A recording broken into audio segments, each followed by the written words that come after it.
Hi folks, Pat here, and tonight's rant is about the politics of envy, and it's also about the Lynch letters.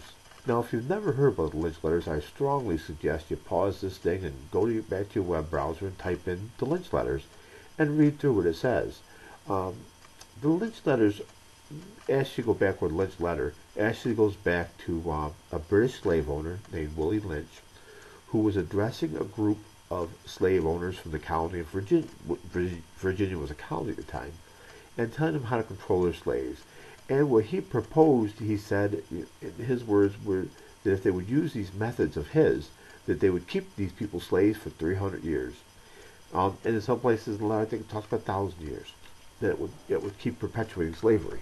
Now, what was interesting is that even though the word lynching comes from Willie Lynch, he didn't propose lynching. He proposed, rather, turning the slaves against each other.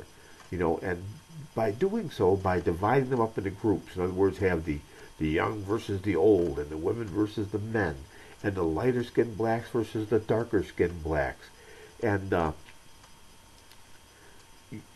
those with position, who were called porch Negroes, in the South, versus those who worked in the fields, turning them all against each other by status, by place, by color, by sex, by every denominator you could find.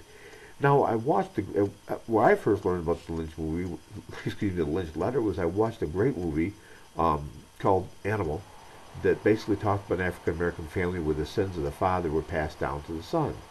And the father found out about the Lynch letters while in prison and tried to teach his son. Great movie. I don't want to give the whole plot away. If you've never seen it, it's well worth your time to see. It's a great movie, well acted and very well done. Now, anyway, my purpose of discussing the Lynch letters is that if you look at the politics of envy, that not just President Obama, but gosh, Debbie Wasserman Schultz, I've heard her use it. I've heard a contingent of Democratic talking heads use it.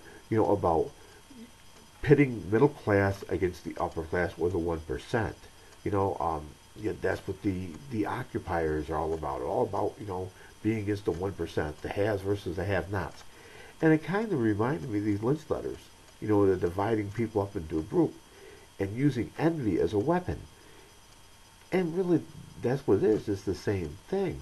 And it strikes me as so odd that an administration that should be so sensitive to those things is using the same rhetoric to advance an agenda. Haven't we learned anything in 200 years? And do we really want to go this route in politics? The politics of envy? What's next? Are we going to divide people up by sex? Are we going to divide them up by light whites versus dark whites versus tan whites? Come on, folks, but this is ridiculous. Now, I know I'm going to get a lot of flack for this video, and that's fine. But anyone who knows me knows I'm the least prejudiced person you ever wanted to meet.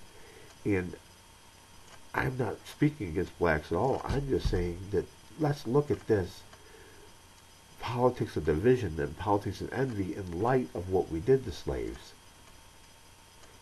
Because, we attempted to control them in the same ways. And I just think that bears some thought. So, that's my rant for tonight, basically, is the Lynch letters and the politics of envy. And thank you for listening.